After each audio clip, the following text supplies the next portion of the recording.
Hello tout le monde, je vous souhaite la bienvenue sur Off the Mat. Si vous découvrez aujourd'hui mon podcast, je suis Marine, professeure de yoga, et je partage ici mes expériences de vie pour qu'ensemble, nous avancions vers l'équilibre et l'épanouissement personnel. Je vous souhaite une très belle écoute. Je suis trop contente d'enregistrer cet épisode. Je l'avais pas du tout prévu celui-ci. Et en fait, je me suis rendu compte que récemment, j'aimais particulièrement écouter des podcasts. C'est quelque chose que je fais déjà depuis pas mal de temps, mais récemment, depuis quelques mois, on va dire, c'est vraiment devenu pour moi un petit rituel. Et j'adore écouter des épisodes en particulier, des épisodes qui sont vraiment très spontanés. C'est vrai que souvent, quand je partage des épisodes sur Off the Mat, c'est... non pas qui sont pas spontanés, mais c'est souvent des partages de vie, oui, mais c'est beaucoup plus des enseignements, donc des choses peut-être un peu plus le résultat, on va dire, de ce que j'ai vécu, plus que vraiment un partage complètement transparent sur moi, sur ce que j'ai vécu, etc. Potentiellement parce que je sais moins le faire, on va dire. Et je vais faire un épisode qui peut-être ne va pas être très original parce qu'il va peut-être y en avoir plein qui vont sortir comme ça, mais c'est pas grave. J'avais envie de le faire parce que j'avais aussi envie de partager ça sous forme d'épisode de podcast. Déjà parce que j'adore le format podcast pour moi et aussi quand je le consomme. Et j'avais vraiment envie de laisser cette trace et de me dire que potentiellement aussi ce que j'allais dire, ce que j'allais partager et la manière dont j'allais pouvoir le partager, ça allait pouvoir rassurer, inspirer, je ne sais pas. Moi, quand j'écoute ces épisodes hyper vulnérables, j'y trouve pour moi, en tout cas en tant que femme, en tant que personne, beaucoup de réconfort et beaucoup de... Je me sens entendue, je me sens écoutée et c'est aussi un peu ce que j'ai envie de faire avec cet épisode en particulier qui devrait sortir, je pense, quelques jours après le passage à la nouvelle année. En fait, ce qui m'a inspirée déjà d'enregistrer cet épisode, c'est que tous les ans, déjà pour toutes celles et ceux qui me suivent déjà depuis quelques temps, vous savez à quel point j'adore l'écriture et à quel point écrire pour moi a été salvateur, a été libérateur dans tout mon chemin de guérison. Et voilà, je pense que la guérison, c'est un chemin, clairement je pense que c'est un chemin d'une vie et c'est ça qui le rend extrêmement beau. Mais c'est quelque chose qui m'a vraiment sorti d'une phase de doute, d'une phase hyper sombre de ma vie. Et qui m'a vraiment aidée à trouver en fait le chemin que je voulais prendre et ça a pris du temps. Je dirais que ça a pris presque 2 ans et c'est un peu la force des choses qui a fait que finalement je suis arrivée là où j'en suis aujourd'hui. Et si vous n'avez pas écouté l'épisode 01 du podcast, je vous invite à l'écouter. C'est dans cet épisode où je partage justement tout mon cheminement et tout ce voyage que j'ai fait de chef de produit marketing à Paris à prof de yoga. Après, il y a eu des choses entre-temps, mais finalement, prof de yoga à Bali, en ligne, etc. Donc, c'est vraiment été une totale reconversion. J'ai l'impression d'être passée vraiment par 2 extrêmes, entre guillemets, différents, mais qui finalement sont très connectés et qui m'ont permis aussi de me trouver et d'être heureuse aujourd'hui, avec les hauts et les bas de la vie, évidemment, comme tout le monde, mais aujourd'hui, je me sens pleinement alignée avec ce que je fais. Je me verrais pas faire autre chose, je me verrais pas le faire d'une façon différente. Donc je pense que en tout cas c'est une très belle fierté que j'ai et sur laquelle je reflète chaque année, donc déjà depuis 2 ans et c'est toujours des nouveaux enseignements et aussi des nouvelles des nouveaux apprentissages qui me permettent de continuer de grandir dans cette direction-là, parce que je pense que justement tout ce travail de refléter sur soi, d'écriture, de partage, etc., c'est aussi une forme pour moi, en tout cas une forme d'humilité, de revenir en fait vraiment à d'où je viens et encore tout ce que j'ai encore à parcourir. Et pour moi, le partager avec autant de vulnérabilité comme je le fais déjà en plus toutes les semaines sur la newsletter où je partage vraiment des mots hyper intimes et hyper personnels, pour moi ça me permet vraiment de m'ancrer dans la réalité et de maintenir cet état de vulnérabilité même vis-à-vis de vous. Et de comprendre que c'est pas parce que je partage des enseignements et des compréhensions des relations globalement, parce que c'est vraiment un sujet qui me passionne, les relations sociales. Ça veut pas pour autant dire que moi je suis pas toujours en construction sur plein d'aspects et qu'il n'y a pas des choses sur lesquelles je travaille pas encore. Au contraire, je pense que quand on continue à partager des choses comme ça, quand il y a encore des choses qu'on commence à comprendre, c'est qu'il y a toujours en fait des choses à apprendre et à comprendre. Et c'est là que c'est beau. Et j'espère presque en fait qu'il y aura jamais vraiment de fin à tout cet apprentissage, parce que j'apprécie tellement à chaque fois en fait avoir des nouvelles compréhensions, des nouvelles informations qui arrivent. Et de me sentir de plus en plus alignée. Je trouve ça incroyable, et de pouvoir le partager de cette manière aussi facilement, je trouve ça encore plus incroyable. Donc finalement le but et le résultat de cet épisode, c'était ce travail d'écriture que je fais vraiment en profondeur une fois par an. J'écris de façon régulière, j'écris moins que je l'ai fait avant. Avant, je pouvais écrire tous les jours, c'était vraiment un rendez-vous que j'avais, et j'encourage toujours à le faire si c'est vraiment le début en fait de quelque chose pour vous, parce que même si ça fait pas sens aujourd'hui, ça fera sens au fil des jours, au fil des semaines, au fil des mois, et petit à petit, en fait, vous allez vous détacher de cette routine parce que vous n'en aurez plus autant besoin. Et moi, j'encourage toujours à faire quand on sent qu'il y a un besoin, et à arrêter de faire quand on sent que l'appel n'est plus là. Pas plus faire parce que on n'a pas le temps, et je vais en parler justement après de tout ce qui va être résistance vis-à-vis de ces petites pratiques, ces petites routines, mais vraiment à être capable de s'écouter et de s'entendre, et comprendre quand est-ce qu'on a besoin de quelque chose et quand on n'en a plus besoin. Et donc moi aujourd'hui je continue d'écrire, j'écris beaucoup moins souvent. Le côté newsletter aussi pour moi, c'est aussi un rendez-vous hebdo que je me fixe, et qui me permet aussi d'avoir ce petit rituel. Et en fin d'année, donc ça peut être le 30, le 31 décembre, ou ça peut être le 1er janvier, où je vais vraiment prendre ce temps pour moi. Ça peut être toute une journée si c'est nécessaire, et où je vais vraiment refléter sur mon année 2022 là pour le coup, ou en tout cas sur l'année qui s'est écoulée, et refléter sur cette année, voir ce qui s'est passé, honorer les victoires, honorer les réussites, et aussi accueillir avec beaucoup d'humilité, beaucoup de vulnérabilité les choses sur lesquelles justement j'ai encore besoin de travailler, et les choses dont j'ai besoin de me libérer sur 2023. Et il y a des choses qu'on emporte avec nous pendant des années, et il y a des choses pour lesquelles on arrive à se libérer beaucoup plus facilement, et c'est normal. On est tous des êtres humains, on a tous nos blessures, on a tous nos traumatismes. Il y a des choses qui sont beaucoup plus dures à se libérer que d'autres, et c'est complètement normal. Donc là, dans cet épisode, j'avais vraiment envie de vous parler du processus d'écriture, et en particulier de parler du processus d'écriture de visualisation, et celui que je fais en fin d'année. Et ensuite, à la fin de l'épisode, je voulais vous partager des clés, et je voulais vous partager surtout ce que moi 2022 m'a appris en tant que femme et en tant qu'être humain, tout simplement. Les choses que j'ai comprises, les choses qui se sont peut-être confirmées aussi, et les choses que j'emporte du coup en 2023, mais aussi toutes les choses pour lesquelles j'aimerais vraiment me libérer. Et ça ne veut pas dire que je vais arriver à m'en libérer en 2023, mais en tout cas c'est quelque chose sur lequel je vais continuer de travailler en 2023, parce que je sais que c'est des choses sur lesquelles j'ai encore besoin de travailler. Déjà, quand j'entreprends ce travail d'écriture en fin d'année, j'écris comme si ma vie en dépendait. Parce que je crois que notre vie en dépend sincèrement.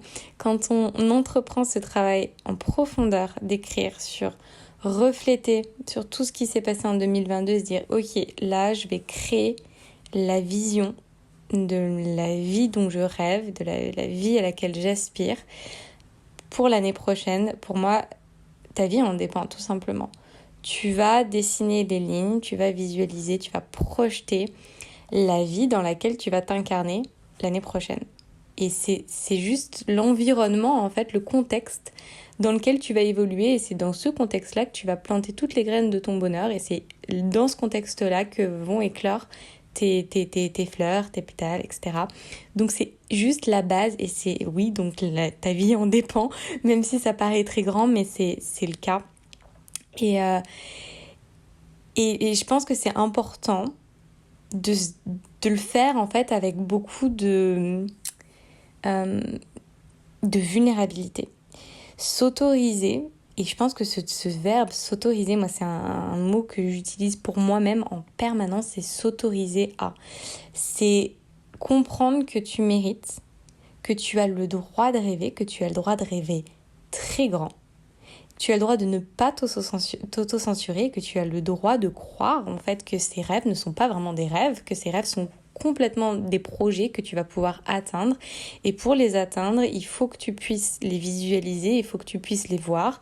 Et avec cette clarté-là, tu vas pouvoir construire ton plan d'action, tu vas pouvoir donner une direction finalement à ton chemin. Sans cette idée de destination que tu vas atteindre, tu peux pas déterminer un itinéraire, tu peux pas déterminer une direction et tu vas pouvoir faire des tours encore et encore. Tu vas pouvoir tourner en rond pendant des années et des années sans jamais atteindre finalement cette destination parce que tu n'auras pas d'itinéraire et tu n'auras pas de chemin à prendre, tu ne sauras pas par où il faut que tu passes. Et ce travail de journaling et de création de tableaux de visualisation, tu dois aussi connaître peut-être sous le nom de vision board en anglais, il est hyper puissant si tu le fais correctement et si tu t'engages vraiment à le faire avec énormément de sincérité et que tu prennes vraiment finalement ce temps pour toi. Je vais parler juste après justement des résistances parce qu'on a des résistances vis-à-vis de ces pratiques et vis-à-vis de ces routines et du fait tout simplement de s'autoriser. Chaque étape en fait qu'on va définir quand on entreprend un voyage finalement, que ce soit un voyage concret ou que ce soit un voyage en soi, intérieur, il y a des étapes. Donc la première étape, ça va être de décider où est-ce que tu vas te rendre. Quelle est ta destination? Ensuite, tu vas confirmer ton chemin, tu vas choisir ton itinéraire, puis tu vas te mettre en chemin. Et pendant ce chemin que tu vas prendre, tu vas forcément devoir ajuster. Il y a des obstacles qui vont se présenter à toi sur ton chemin et tu vas peut-être devoir prendre des routes perpendiculaires ou je ne sais quoi, des croisements qui vont te permettre d'éviter ces obstacles et peut-être que ça va prendre plus de temps, peut-être que parfois tu vas te tromper, tu vas faire demi-tour, peut-être que tu vas te blesser, mais dans tous les cas, tu n'abandonneras pas parce que tu sais où tu vas. Tu sais exactement où est-ce que tu te rends, c'est safe, tu vois où tu veux aller et tu gardes cette vision de destination en tête et tu avances dans cette direction, quels que soient les obstacles, quelles que soient les difficultés que tu rencontres. Quand tu prends le temps de visualiser exactement où tu souhaites te rendre, naturellement, tu vas pouvoir décider de la juste direction que tu décides de prendre pour l'atteindre. Et quand tu écris de façon hyper détaillée la vision que tu te fais de ta vie future, finalement c'est un petit peu comme si tu plantais une petite graine dans ton esprit. Tu vas garder ça en tête et ça va prendre le temps que ça va devoir prendre, mais à un moment, cette graine elle va finir par éclore. Et toutes les actions, toutes les décisions que tu vas prendre au cours des prochaines années, elles vont permettre de nourrir cette graine pour lui permettre d'éclore. Je parlais précédemment justement de résistance parce qu'il y a des vraies résistances à l'écriture et peut-être toi qui m'écoutes, tu as des résistances à l'écriture, peut-être que c'est une pratique que tu as toujours voulu faire ou en tout cas tu t'en as beaucoup entendu parler mais tu n'as jamais réussi à te lancer parce que, et c'est souvent l'excuse entre guillemets que j'entends souvent, c'est je n'ai rien à dire ou je ne sais pas par quoi commencer. C'est aussi pour ça qu'est né La Lune et le Soleil qui est mon programme de journaling. Pour vous donner des clés, pour vous aider, pour vous guider et pour un peu mettre le pied à l'étrier pour qu'ensuite cette écriture et ce mécanisme il devienne beaucoup plus naturel et beaucoup plus instinctif. Mais l'écriture finalement, concrètement, écrire sur un papier ou écrire sur un ordinateur, peu importe, c'est quelque chose d'hyper simple. Sauf qu'on rencontre beaucoup de résistances, beaucoup de mécanismes en fait finalement des mécanismes qui sont mentaux, qui nous empêchent de passer l'étape de l'écriture.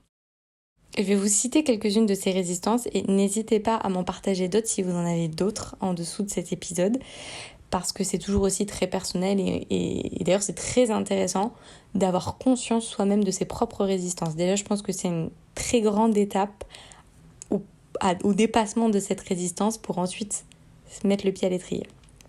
Donc la première grande résistance, c'est l'urgence du présent.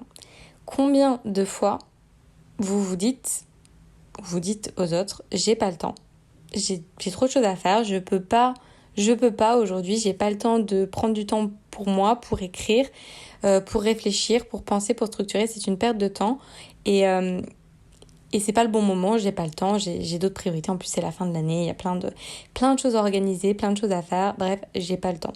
Donc cette urgence du présent, finalement, c'est qu'une excuse. Je le répète et je le répéterai jamais assez, le temps, on l'a jamais, le temps, on le crée.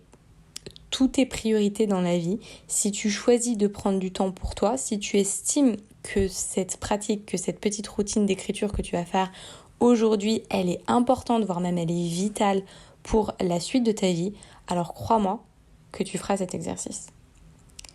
L'autre résistance, c'est tout simplement le confort. On en vient, je pense que c'est une des plus grandes résistances, les plus connues, et je suis sûre que le confort, c'est quelque chose qui résonne en toi. Parce que lorsque tu vas écrire pour manifester, c'est forcément parce que tu veux créer quelque chose de nouveau dans ta vie. Qui dit nouveauté dit forcément changement, et qui dit changement dit forcément inconnu. Et lorsque c'est inconnu, ça fait peur parce qu'on sort de notre zone de confort. Donc forcément, tu sais très bien que si tu vas écrire, quand tu vas commencer à mettre des choses sur le papier, à visualiser des choses, tu sais que forcément, il y a des choses qui vont devoir se produire et c'est un petit peu faire l'autruche et c'est un peu nier, dire ok, je vais pas faire l'exercice parce que de toute façon, on va me dire de faire des choses que j'ai pas envie de faire, j'y arrive pas, ça fait trop peur, donc je préfère ne pas les regarder et je préfère rester dans ma zone de confort. Une autre résistance, c'est le conditionnement. Si tu es habitué forcément à vivre dans cette zone de confort, alors toute déviation, tout chemin qui ne t'est pas familier va forcément t'effrayer. Donc ça recoupe avec cette idée de zone de confort. Si ton esprit il est conditionné à un chemin, à une direction, à une manière de faire, ça va être très déstabilisant pour toi de changer ta manière de faire les choses, de voir les choses. Mais pour moi, c'est aussi une très grande vertu, c'est une très grande qualité que d'être capable de se bousculer un petit peu et de s'ouvrir à des choses qui sont différentes, à être curieuse et à explorer quelque chose avec lequel on n'est pas du tout familier pour voir justement de quelle manière cette nouvelle pratique va pouvoir nous ouvrir à autre chose. Une autre grande résistance, c'est la peur de l'échec. Donc la peur déjà, elle est très prédominante, comme tu le comprends très bien. Et en particulier, donc cette peur d'échouer. Parce que bien souvent, on va penser que quand on va changer quelque chose, toutes les choses négatives vont se produire. Il y a plein de choses négatives qui vont se produire parce qu'on a peur. Donc si je fais ça, et s'il arrive ci, et s'il arrive ça, et si on me dit ça, et si machin, et si, etc. Et pourquoi ne pas se concentrer finalement sur toutes les choses positives qui peuvent se passer si tu entreprends ce changement. Ça ne veut pas dire qu'il n'y a pas des choses entre guillemets négatives qui vont se produire, mais pourquoi pas penser finalement que ces choses positives, elles vont être beaucoup plus fortes, en tout cas elles vont avoir beaucoup plus d'importance et d'impact dans ta vie que ces choses négatives que tu considères d'ailleurs comme des choses négatives, mais qui potentiellement ne sont pas vraiment des choses négatives. L'idée même de se tromper et d'échouer, ça devient souvent juste quelque chose de rédhibitoire en fait au fait d'essayer quelque chose de nouveau. On a trop peur d'échouer, on a trop peur de donner une image négative de soi, d'être jugé, qu'on préfère même pas en fait essayer parce que c'est trop effrayant et on préfère complètement l'éviter. De la même manière qu'existe la peur de réussir. Et moi d'ailleurs c'est une des peurs que j'ai le plus eu. Je pense plus la peur de réussir que la peur d'échouer en soi. Alors elles se recoupent et finalement elles trouvent leur racine au même endroit, mais quand on pense qu'on ne mérite pas de vivre la vie de ses rêves, de vivre la vie à laquelle on aspire. On peut pas en fait s'autoriser tout simplement à vivre cette vie parce que on estime que on n'est pas assez, on estime qu'on mérite pas en fait tout simplement. Et je sais que ça peut paraître fou de dire ça parce qu'après tout tout le monde a le droit de rêver, mais c'est un peu ce qu'on appelle l'auto-sabotage finalement. Il y a toujours cette petite voix en soi qui cesse de répéter que c'est pas pour toi, c'est pas réaliste, ça sert à rien, les autres oui, moi non, etc., etc. Moi, c'est quelque chose que j'ai toujours cultivé en moi. C'est pas tant de me dire que j'allais échouer. Au contraire, je me disais que potentiellement j'allais quand même réussir, mais qu'en fait ça servait à rien parce que de toute façon j'avais pas les épaules pour accueillir cette réussite et que de toute façon j'arrivais pas en fait à gérer entre guillemets le succès et c'était trop pour moi et je préférais finalement rester dans le confort, presque entre guillemets l'échec était plus facile pour moi à gérer parce que j'ai un côté très pas autoflagellation, mais pour moi c'est plus facile de me dire ok, t'es mauvaise donc tu vas pouvoir te challenger pour travailler plus et pour être meilleure que finalement réussir et me dire ok maintenant j'ai réussi et quoi, du coup je me repose sur ce que j'ai, non j'y arrive pas, je sais pas faire, je suis dans ce mécanisme de toujours plus et toujours être meilleure. Donc et je vais en parler justement après sur les choses que je veux pas garder avec moi en 2023, mais voilà, cette peur de réussir, si toi elle résonne pas en toi, sache que c'est vraiment une peur qui existe et qui amène beaucoup à de l'auto-sabotage et qui empêche la réalisation de ses rêves. Une dernière résistance, c'est les croyances limitantes. Ne pas s'autoriser à croire que cet exercice, il peut réellement changer le cours de ta vie parce que tu penses que c'est complètement perché, complètement déconnecté de la réalité. Mais si tu ne t'autorises pas à rêver grand, tu ne seras jamais capable d'écrire sur ton futur et d'écrire justement la vie de tes rêves. Il faut se rappeler un petit peu, moi j'aime bien avoir cette image-là, c'est se rappeler finalement cette petite fille qu'on était, ou ce petit garçon qu'on était, et cette personne-là en fait, jeune, très naïve, elle n'avait pas peur de croire qu'absolument tout était possible. Je dis toujours, si tu peux le rêver, tu peux le réaliser, c'est vraiment... J'aime ce mantra un peu Peter Pan parce que ça nous ramène vraiment à cette âme d'enfant où on avait peur de rien et en fait tout ce qu'on voulait, même les choses qui en tant qu'adulte quand on les entendait on se disait oula, ça n'existe pas les licornes, mais on était enfant et on avait envie c'était ça qu'on voulait en fait, donc pourquoi ne pas le manifester puisque c'est ça qu'on veut. Donc si je le veux, si je peux le rêver, je peux le réaliser. Et finalement, quand ces résistances, elles sont trop fortes, on va jamais vraiment s'atteler à définir cette fameuse direction.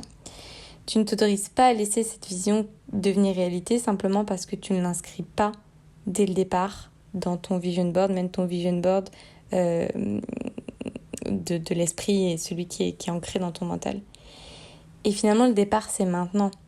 Et encore plus là, aujourd'hui, où je poste cet épisode quelques jours au début de 2023, où finalement, si tu n'inscris pas aujourd'hui un point de départ à cette nouvelle vie, s'il n'y a jamais de point de départ, il n'y aura jamais de départ, tout simplement. Il n'y aura jamais de début d'activation du GPS pour dire « Ok, c'est parti, on y va » et on lance le voyage.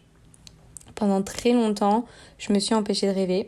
Je ne m'autorisais pas à me projeter dans la vie de mes rêves parce que je pensais que tout ça c'était irréaliste, je pensais que ça n'existait pas, que c'était toujours chez les autres et que juste de toute façon je rêvais et que les rêves ils étaient complètement déconnectés de la réalité et qu'on avait trop de contraintes, on va dire contraintes pratiques, pragmatiques qui nous empêchent que ce soit un loyer, que ce soit un travail, que ce soit sa famille, que ce soit une relation, etc. Il y a beaucoup de choses qui nous enferment dans un quotidien qui finalement ne nous rend plus heureuses. J'en parle à nouveau dans cet épisode, le premier épisode que j'ai posté où je parle de comment je me suis débarrassée de toutes les choses matérielles et de toutes les choses superficielles qui m'enfermaient dans ma vie, dans cette vie qui me rendait pas heureuse, et comment justement en me débarrassant de tout ça, je me suis offert l'espace pour me créer une nouvelle vie. Et quand on n'a plus ces barrières-là, finalement, on a un champ immense des possibilités qui s'offrent à nous et finalement la capacité de complètement se réinventer sans limite, sans barrière qui nous enferme complètement dans cette vie qui nous rend plus du tout heureux ou heureuse. Et maintenant que j'ai suffisamment de recul, je me rends compte vraiment de la puissance que cet exercice a eu sur ma vie et de quelle manière en l'espace de, je dirais, 2-3 ans, vraiment, en 2-3 ans, ma vie, elle a complètement changé. Je suis vraiment passée de cette zone sombre de tristesse et vraiment de dépression à une femme vraiment beaucoup plus sage, beaucoup plus mature, beaucoup moins stressée. Je suis quelqu'un de nature stressée, mais aujourd'hui je m'estime pas du tout comme quelqu'un de stressé. Au contraire, je suis quelqu'un de vachement plus posé. J'ai beaucoup plus de contrôle sur mes émotions et sur ma manière d'aborder les choses. Et je pense que tout ce travail d'écriture m'a énormément aidé. Tout ce dont je rêvais, finalement, je le vis aujourd'hui. Et tout ce que j'ai aujourd'hui, je l'ai créé grâce à une vision et grâce à une direction qui était claire et une destination qui était claire aussi dans ma tête. Pour poursuivre et terminer un petit peu sur cet épisode, je voulais parler vraiment de ce que 2022 m'avait enseigné et de ce que j'aimerais cultiver en 2023. Alors, une des choses que cette année m'a enseigné et que l'année aussi précédente m'avait enseigné, c'était l'importance de vivre au présent. Et quand je parle de vivre au présent, ça veut dire d'arrêter, et c'est pas quelque chose que j'ai fait, mais c'est quelque chose que je veux continuer de cultiver, quelque chose que j'ai envie de continuer de partager, c'est d'arrêter de penser que finalement la vie, elle est mieux chez les autres déjà, ou elle est mieux ailleurs. Je suis quelqu'un qui voyage tout le temps et je sais que ça fait énormément rêver et qu'on se dit oui, mais alors moi si je vais à Bali ou si je vais au Mexique ou si je vais au Costa Rica, ma vie elle sera mieux, elle sera plus idyllique. Si je vis là, ce sera mieux. Si je fais ci, ce sera mieux, etc., etc. En fait, c'est pas vraiment le cas. Et j'ai vécu, ça fait quelques années que je vis en voyage. J'ai vécu 2 ans et demi à Bali. Je sais que c'est quelque chose qui fait énormément rêver, notamment Bali en particulier. Mais, et j'ai fait un épisode d'ailleurs là-dessus où je parlais des inconvénients finalement de vivre déjà en tant que digital nomade, mais aussi de vivre à Bali et vivre en Asie. Et je pense que c'est important et c'est pas se plaindre, au contraire, je veux vraiment pas me plaindre, mais c'est important de comprendre que tout choix de vie va avec ses avantages et ses inconvénients.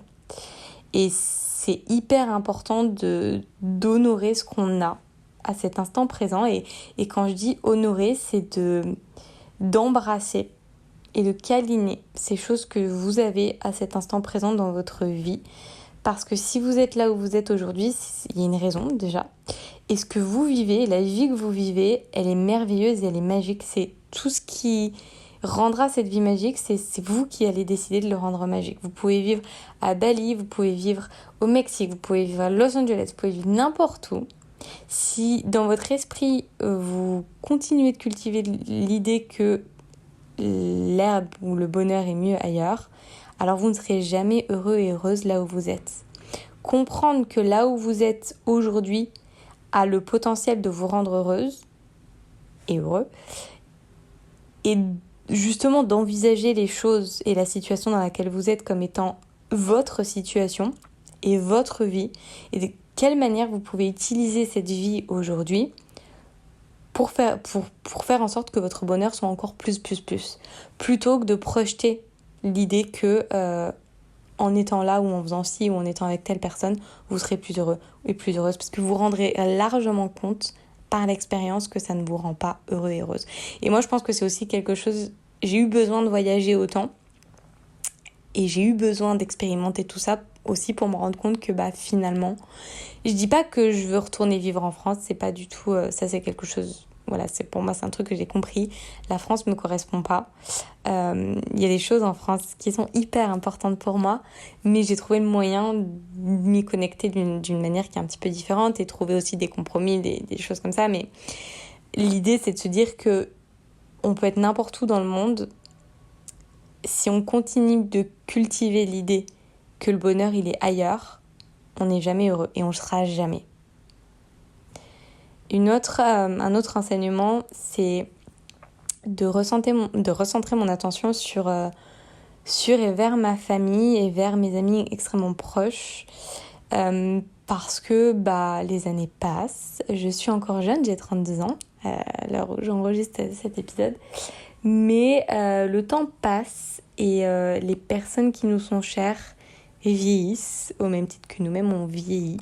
Et je pense que c'est important de cultiver nos relations, de savoir dire je t'aime aux personnes que l'on aime et surtout, et ça c'est quelque chose que j'ai appris beaucoup cette année, moi en particulier dans mes relations familiales, c'est la nécessité de faire preuve de tolérance et de compassion version plus, en particulier pour les personnes qui sont, je dirais peut-être plus âgées, parce que quand on est jeune, en fait, on se rend pas compte de ce que c'est vraiment de vieillir et de la manière dont les choses, en fait, elles changent.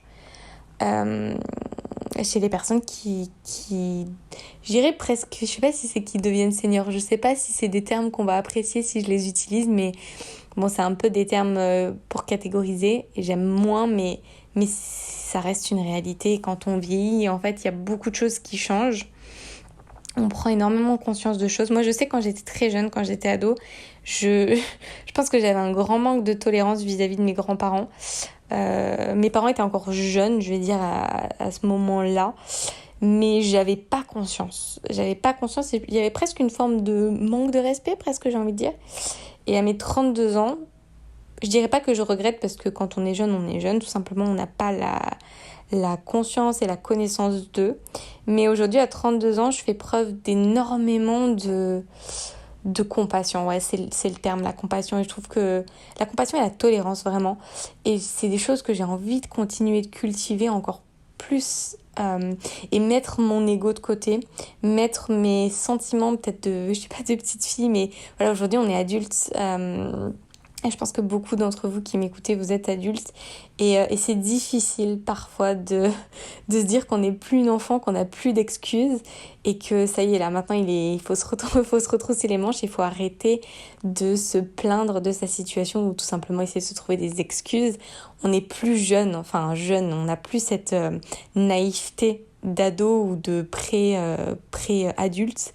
Et il est temps en fait d'accepter ses responsabilités. Il est temps aussi de l'idée un petit peu et d'être peut-être la personne qui va soutenir les personnes qui auparavant nous soutenaient ou nous tiraient vers le haut. Moi je pense en particulier aux parents parce que les parents, et je sais que c'est pas le cas de tout le monde, on n'a pas la chance de grandir tous avec un père et une mère qui vont nous soutenir. Moi j'ai eu cette chance-là et je pense qu'à un moment il faut faire preuve de reconnaissance et cette reconnaissance elle se prouve avec des actions et c'est des choses que moi j'ai envie de mettre en place encore plus en 2023 parce que c'est des choses que j'ai compris en 2022 et je pense que c'est important en tout cas moi dans mon chemin de vie d'emporter avec moi en 2023. Un autre enseignement pour moi c'est le self-love. Donc on a parlé beaucoup de self-love. Pour moi c'était un peu une tendance, j'ai eu la sensation en 2022 et c'est très bien. L'idée de se recentrer sur soi, de prendre du temps pour soi et c'est quelque chose que j'infuse dans le studio et c'est aussi le but finalement du studio et de toutes ces pratiques que je poste régulièrement. C'est les filles, prenez du temps pour vous, autorisez-vous 15-20 minutes plus si vous le pouvez, juste pour dérouler votre tapis, pour être avec vous-même. Ça, je pense que c'est hyper important. Mais, et j'ai quand même envie d'inclure un mais, parce que c'est aussi un débat, une discussion que j'ai énormément avec ma meilleure amie, justement. C'est de se dire, en fait, que prendre du temps pour soi, ça veut pas dire qu'il faut occulter le monde dans lequel on vit et les personnes qui sont autour de nous. Prendre des décisions pour soi ne doit pas venir blesser ou manquer de respect à des personnes qui sont autour de nous, que ce soit des personnes qui nous sont proches comme des personnes qui nous sont moins proches. Et on en revient justement à cette idée de compassion, de bienveillance et d'empathie. On peut prendre des décisions pour soi parce qu'on se priorise et c'est très bien et c'est très important. Cependant, ça ne doit pas venir blesser ou entacher le bien-être d'autrui. Et je pense que c'est important de trouver cet équilibre entre être égocentré, être égoïste et penser à soi. Je pense que c'est très important de comprendre la différence entre tout ça et d'instaurer ces petites routines self-love pour soi dans un environnement qui va être beaucoup plus équilibré et qui va être aussi tourné vers les autres. Et ça, c'est un peu une des choses que moi j'apprends parce que je suis quelqu'un de très introverti. Je suis quelqu'un qui a tendance à être à passer beaucoup de temps seul et à pas forcément initier ou proposer des choses. C'est peut-être aussi une forme de carapace.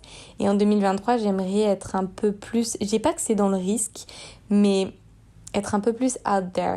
C'est-à-dire peut-être m'engager un petit peu plus dans des événements sociaux avec les autres et arrêter d'être toujours peut-être dans la peur d'être déçue.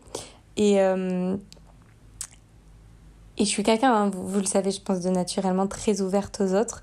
Mais comme j'ai vécu ces rejets, j'ai vécu ces abandons, aujourd'hui je suis beaucoup plus, on peut utiliser le terme défensive, et c'est aussi le cas dans mes relations amoureuses. Et c'est pour ça que je suis encore célibataire, et après c'est un choix, complètement. Mais c'est aussi s'autoriser à souffrir. Et je pense que c'est important. On est des êtres humains. La souffrance n'est pas quelque chose de grave et c'est pas quelque chose qu'on devrait fuir à tout prix.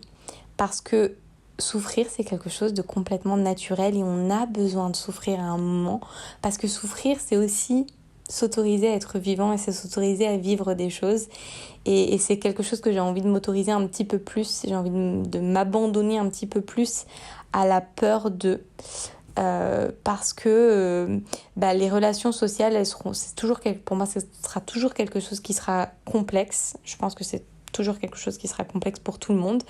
Et c'est accepter cette complexité et accepter de faire des compromis et accepter tout simplement de lâcher prise et à comprendre que tout sera jamais forcément parfait et qu'on va forcément souffrir à un moment. Et c'est ok. Parce que c'est ça aussi qui fait qu'on est vivant et il y a aussi les aspects positifs de tout ça, c'est quand peut-être sur les 10 personnes qu'on va rencontrer, il y en a peut-être 2 qui vont vraiment marquer notre vie, qu'on va emmener avec nous pendant tout le reste de notre vie, et c'est ces personnes-là avec qui on va vraiment pouvoir partager des choses. Et partager, c'est aussi quelque chose que j'ai compris en 2022, c'est que voyager c'est super chouette et voyager seul c'est super chouette, mais à un moment on a aussi envie de pouvoir partager les choses. Alors c'est cool parce que maintenant il y a les réseaux sociaux et on peut partager plein de choses et on peut connecter avec plein de gens, c'est sûr. Mais vivre physiquement les choses et les partager en temps réel avec quelqu'un, 1, 2, 3 personnes, peu importe, c'est différent. Et l'expérience n'est pas la même. Et ça, c'est quelque chose que j'ai envie de construire en 2023 parce que c'est pas encore quelque chose que j'ai fait en 2022. C'est de partager finalement ma capacité, parce que je pense que j'ai une vraie capacité à voyager et à vivre des expériences différentes et uniques, et peut-être à inclure des personnes que j'aime ou encourager, inviter des personnes que j'aime à me rejoindre et à partager ces moments-là avec moi, parce qu'elles ont un impact dans ma vie, elles ont eu un impact dans ma vie, elles peuvent apporter un impact et quelque chose de beau dans la vie de cette personne que j'aime, et ensemble on peut partager quelque chose de beau qui peut-être va être encore plus grand que si on l'avait vécu seul. Et une autre chose, et je pense que ça c'est une des choses les plus importantes que j'ai comprises aussi en 2021, en 2022 et que je vais continuer d'emmener avec moi en 2023, c'est la santé. La santé, c'est quelque chose de sacré. Aujourd'hui, j'ai 32 ans, je suis en pleine forme. Ça n'a pas toujours été le cas. Ça n'a pas du tout toujours été le cas, que ce soit en termes de santé mentale qu'en termes de santé physique. Et l'importance, en fait, d'accueillir et d'honorer cette santé. Et de se dire, ok, aujourd'hui, je suis en pleine santé, alors il faut que je vive les choses à 100% et il faut que je m'autorise à vivre les choses parce que j'ai la chance d'avoir cette santé. Et cette santé, il faut aussi que je la cultive. Il faut que je prenne soin de moi, que ce soit de ma santé mentale comme de ma santé physique. Et moi, personnellement, je suis quelqu'un qui suis très dure avec moi-même sur tous les aspects. Que ce soit le travail, que ce soit le perso, que ce soit mes pratiques, que ce soit le physique. Enfin, il y a vraiment tout. Je suis vraiment quelqu'un qui n'a pas confiance en moi et qui va toujours avoir cette pensée limitante que je ne suis pas assez et que je ne mérite pas. Et je sais que je mérite au fond de moi. Donc déjà, le fait de le dire, ok Marine, tu mérites, je sais que je mérite. Déjà pour moi, c'est une énorme étape. Et continuer de cultiver ça encore l'année prochaine et arrêter de me mettre tout le temps la pression et de penser que je mérite pas et que c'est jamais assez. Ça c'est pour ça que j'ai envie de parler presque de lever un petit peu le pied sans forcément que je vais pas forcément lever le pied parce que je sais que le travail que je fais aujourd'hui et la vie que je mène aujourd'hui, c'est quelque chose qui m'a sorti, comme je disais, d'une zone très sombre de ma vie et c'est quelque chose que j'ai envie de continuer de faire parce que c'est quelque chose qui me nourrit au quotidien. C'est quelque chose qui me permet de me sentir complète et pleine au quotidien et c'est grâce à ça aujourd'hui que je sais qui je suis et que je me suffis finalement à moi-même. Mais maintenant, il faut aussi que j'apprenne à pas me reposer là-dessus, mais ok, ça maintenant je dirais pas que c'est coché, mais voilà, c'est accompli, c'est fait. Maintenant que tu t'es trouvé, de quelle manière tu vas pouvoir aussi laisser rentrer plus de gens dans ta vie et tu vas pouvoir trouver davantage d'équilibre entre ton professionnel et ton personnel. Et j'ai toujours été à fond. Perso, je suis une grosse bosseuse et j'ai toujours été à fond dans le travail et je lâche rien et j'ai cette force de caractère et ce courage qui, je pense, inspire aussi beaucoup. Mais maintenant, c'est aussi important, et ça je vous le dis aussi à vous, si vous êtes comme ça aussi, peut-être que vous comparez trop à moi, à mon chemin à moi, par exemple, ou au chemin de quelqu'un d'autre qui est similaire au mien, c'est que c'est aussi très très important de créer de l'espace pour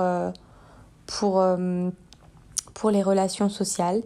Et moi, plus le temps passe, plus je me rends compte, et non pas avec regret, pas du tout, au contraire, on a chacun notre chemin et c'est hyper important d'honorer ce chemin-là, mais de se dire que à un moment, on va regarder derrière nous et qu'est-ce qu'on va voir et qu'est-ce qu'on a envie de voir. Et en fonction de ce que tu as envie de voir, il va falloir que tu changes ou pas d'ailleurs des choses dans ta vie aujourd'hui. En tout cas, il va falloir que tu prennes des décisions pour que ton demain, il puisse refléter la vision que tu veux avoir de la vie que tu veux regarder en fait dans quelques années. Vivre sans regret, pour moi, c'est juste... c'est un peu la clé du bonheur, en fait. Se dire que on a vécu les choses qu'on devait vivre, qu'on les a vécues au rythme auquel on devait les vivre, et qu'on a su à un moment changer de direction, ou en tout cas accepter de se dire ok, cette destination-là, je l'ai atteinte, maintenant il est temps que j'entame un nouveau chemin et que je remplisse peut-être quelque chose d'autre dans ma vie que j'ai pas encore pris le temps. Parce qu'on peut pas prendre le temps pour tout, ça, enfin, moi en tout cas c'est ma manière de faire. Je suis à fond dans quelque chose et j'ai du mal à me dire que je peux faire deux choses un peu en même temps. Et c'est très bien, hein, on a chacun notre manière de fonctionner. Mais voilà, c'est un peu, pour moi ça va être un peu le grand objectif que je vais me fixer, en tout cas la grande vision que je vais me fixer sur 2023. C'est maintenant que j'ai construit tout ça, comment je vais pouvoir emmener ça en 2023 et ajouter quelque chose de nouveau pour compléter un petit peu mon puzzle et rendre ce bonheur encore plus grand et pouvoir partager avec encore plus de personnes et peut-être le partager de façon encore un peu plus intime. Voilà, je ne sais pas si cet épisode était très long. Oui, il est très long. Et je vais l'arrêter ici, mais ça m'a fait du bien. J'ai adoré partager tout ça avec vous. C'est un épisode qui est hyper intime, hyper vulnérable et je redis ce que j'ai dit en tout début d'épisode.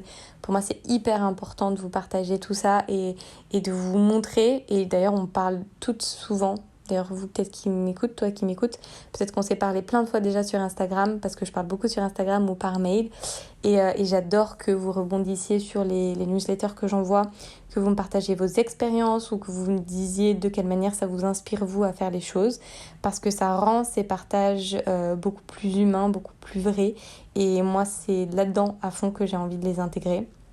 C'est vrai que je suis professeure de yoga, mais j'ai la sensation de partager des choses un peu plus intimes et j'ai pas envie de m'enfermer dans quelque chose de complètement stérile où je vais entre guillemets juste donner des cours de yoga.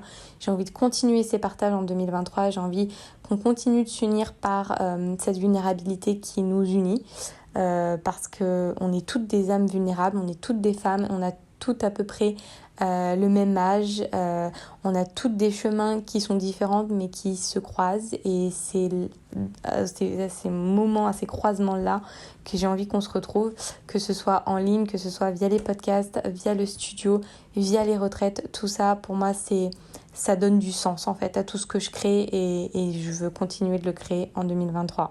Donc n'hésite toi pas qui m'écoute à me partager ton ressenti sur cet épisode en commentaire, à me partager pourquoi pas également ta vision. Qu'est-ce que tu vas faire en 2023 ? Qu'est-ce que tu as appris de 2022 ? Et si tu écoutes cet épisode 1 ou 2 ans plus tard, eh bien n'hésite pas quand même à faire ce travail parce que pour moi c'est un travail qu'on fait tous les ans et qui nous aide à construire chaque jour et chaque année une meilleure version de soi.